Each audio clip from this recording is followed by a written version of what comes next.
নমস্কার, Assam prime network থেকে আমি ইন্দ্রাণী আপনাদের স্বাগত জানাচ্ছি। কাছাড় পুলিশ নেশা জাতীয় দ্রব্যের বিরুদ্ধে একের পর এক বৃহৎ সাফল্য। শিলচর মেহেরপুর এলাকা থেকে 386 গ্রাম হেরোইন সহ 60,000 ইয়াবা ট্যাবলেট জব্দ করে কাছাড় পুলিশ। পুলিশের হাতে আটক 2 ড্রাগস ব্যবসায়ী। জব্দকৃত হেরোইন ও ইয়াবা ট্যাবলেটের বাজার মূল্য 20 কোটি টাকা। সংবাদ মাধ্যমের সাথে কথা বলতে গিয়ে কাছাড় জেলা পুলিশ সুপার নোমাল মাহাত্ম জানান, শিলচর মেহেরপুর এলাকা কাছাড় পুলিশ গোপন সূত্রের খবরের ভিত্তিতে ড্রাগস বিরোধী অভিযানে নেমে শিলচর মেহেরপুর এলাকায় AS11S7550 নম্বরের একটি সুইফট ডিজায়ার গাড়ি তল্লাশি চালানোর সময় পুলিশকে আঘাত করে পালিয়ে দেওয়ার চেষ্টা করে। সেই সময় পুলিশ গাড়িটিকে আটক করতে সক্ষম হয়। গাড়ি থেকে 386 গ্রাম হেরোইন সহ 60,000 ইয়াবা ট্যাবলেট জব্দ করে সঙ্গে মেহেরপুরের বাসিন্দা রাজা মিয়া বরমিয়া সহ অন্য একজন ড্রাগস ব্যবসায়ীকে আটক করে কাছাড় পুলিশ। পুলিশ সুপার জানান, রাতের অন্ধকারের সুযোগ নিয়ে গাড়িতে থাকা অন্য একজন ড্রাগস ব্যবসায়ী পালিয়ে যেতে সক্ষম হয়।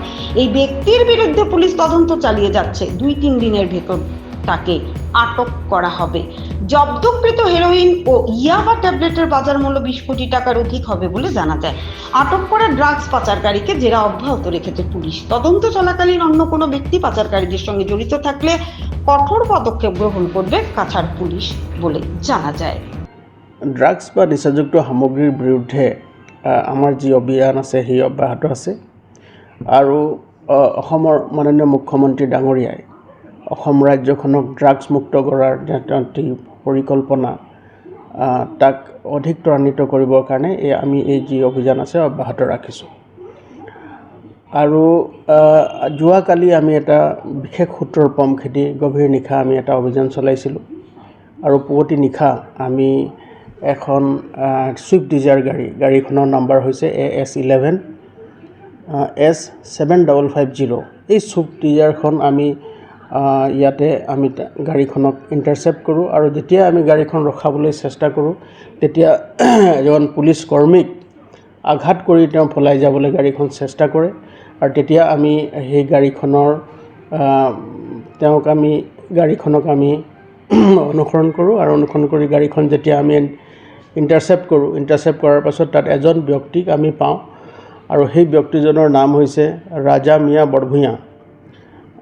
তেওঁৰ ঘৰ হ'ল মইনুল হক চৌধুৰী লেন, মেহেৰপুৰত।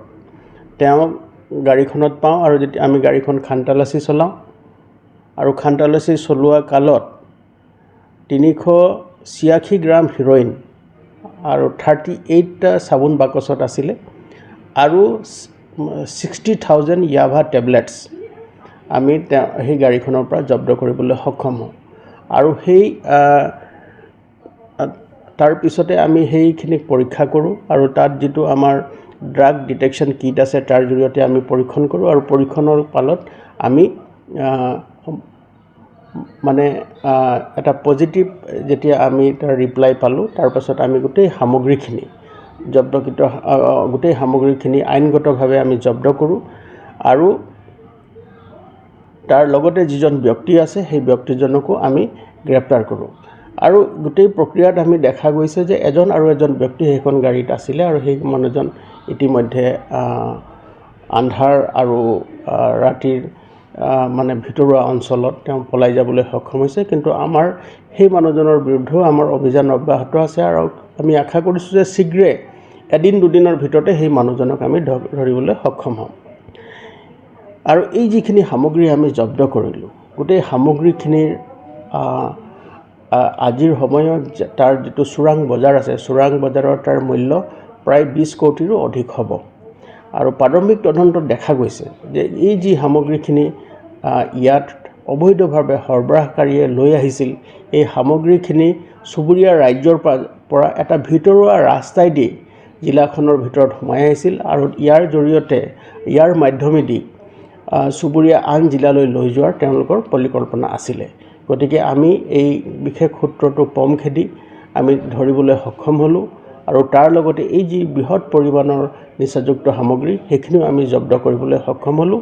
আৰু আমাৰ এই যি অভিযান আছে সেই অভিযান অব্যাহত থাকিব যেতিয়ালৈকে জিলাখনত সম্পূৰ্ণৰূপে ড্ৰাগছ মুক্ত নহয় বা এই ধৰণৰ নিচাযুক্ত সামগ্ৰীৰ অবৈধ যি সৰবৰাহ যেতিয়ালৈকে বন্ধ নহয় এই অভিযান আমাৰ অব্যাহত থাকিব।